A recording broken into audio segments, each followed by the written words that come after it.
अस्सलाम वालेकुम व्यूअर्स, मैं हूं आपका host Ahmed Ali, media cell free kidney dialysis centre Anjuman Falah Behbuda इंसानियत।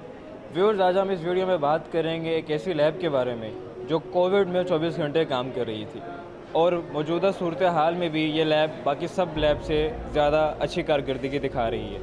तो इस लैब के बारे में बात करने के लिए हमारे साथ मौजूद हैं PCR लैब की इंचार्ज डॉक्टर नजमा मजीद, असिस्टेंट प्रोफेसर बायोकेमिस्ट्री। तो आइए चलते हैं उनके पास और उनसे बात करते हैं PCR लैब के बारे में और मौजूदा सूरत हाल के बारे में मज़ीद उनसे गुफ्तगू करेंगे। तो आइए चलते हैं उनके पास। व्यूअर, जिस वक्त हम मौजूद हैं PCR लैब की इंचार्ज डॉक्टर नजमा मजीद, असिस्टेंट प्रोफेसर बायोकेमिस्ट्री के पास। PCR लैब कोविड में 24 घंटे काम कर रही थी। तो जो आपसे मैं पहला क्वेश्चन करना चाह रहा हूँ ये है कि PCR कोविड लैब बाकी लैब से किस तरह डिफरेंट है?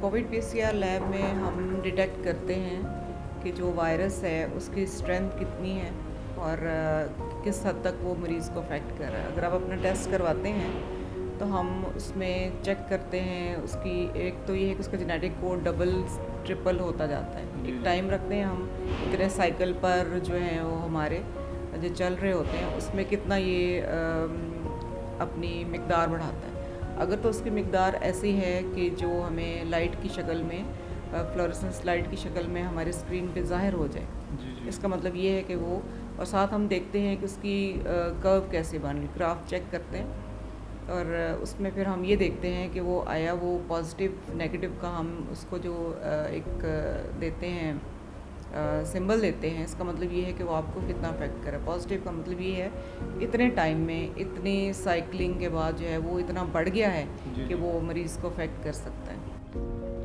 बहुत अच्छी बात बताई मैडम ने। और मैडम, दूसरा क्वेश्चन ये है कि अभी ऑफ द रिकॉर्ड आपसे बात हो रही थी, आप बता रही थी कि कोविड के जो केसेस हैं, जो रेशो वो वापस ज़्यादा हो रही है। तो इस बार जो कोविड आ रहा है उसमें और पहले कोविड में कोई डिफरेंस था? इस दफ़ा जो जर्म्स हैं वो कुछ पावरफुल हैं, इसमें क्या डिफरेंस है और इस टाइम हमें कौन सी एहतियाती तदाबीर जो हैं वो करनी चाहिए, इस बारे में थोड़ा सा हमें प्लीज़ बताएँ। वायरस एक ऐसी चीज़ है जिसको शुरू में तो समझना भी मुश्किल था, उसको नाम ही पॉइजन का दिया गया था, उनको डिटेक्ट ही नहीं हुआ था शुरू में। इसकी एक बड़ी वजह ये है कि अपनी, अब जैसे ये कोरोना वायरस है, ये अपनी शेप भी चेंज कर लेता है, ये अपनी जेनेटिक जो हैं वो क्वालिटीज़ वो भी जल्दी जल्दी जो है ना वो कर लेते हैं, कन्वर्ट कर लेता है। तो अब इसमें ऐसा है कि हम इनको स्ट्रेन्स का नाम देते हैं। जैसे हम बैक्टीरिया का कहते हैं कि ये ड्रग रेजिस्टेंट स्ट्रेन आ गया, आपने सब दवाई सही तरह नहीं ली तो वो थोड़ी थोड़ी दवाई जब आप देते हैं तो उसके अंदर डेवलप होता जाता है और उसको रेजिस्ट करता जाता है। तो अब इनको हम स्ट्रेन्स का नाम दे रहे होते हैं। अभी जो कोरोना का जो हम जो कह रहे हैं कि नई एक हमने डिटेक्ट की इसकी किस्म, हमने कहा जी डेल्टा है या इस तरह के और हमने नाम दिए। अभी एक और नया नाम सामने आ रहा है, आप देखें इसकी जो वेरिएशन आ रही है। अब ऐसा है कि हम जो टेस्ट कर रहे हैं, टेस्ट की तादाद कम है लेकिन जो पॉजिटिव रेशो उसमें आ रहा है वो उस लिहाज से अगर देखा जाए तो ज़्यादा नज़र आ रहा है, क्योंकि एक तो लोग वैक्सीनेटेड हैं, उससे भी इम्यूनिटी डेवलप हुई होगी ऑब्वियसली।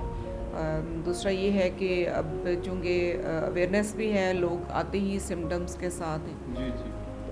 फ़िलहाल ये पिछले एक आध महीने 2 महीनों से बल्कि हम ये देख रहे हैं कि इसकी जो पॉजिटिव टेस्ट हैं कंपैरेटिवली ज़्यादा हो रहे हैं। Thank you very much madam.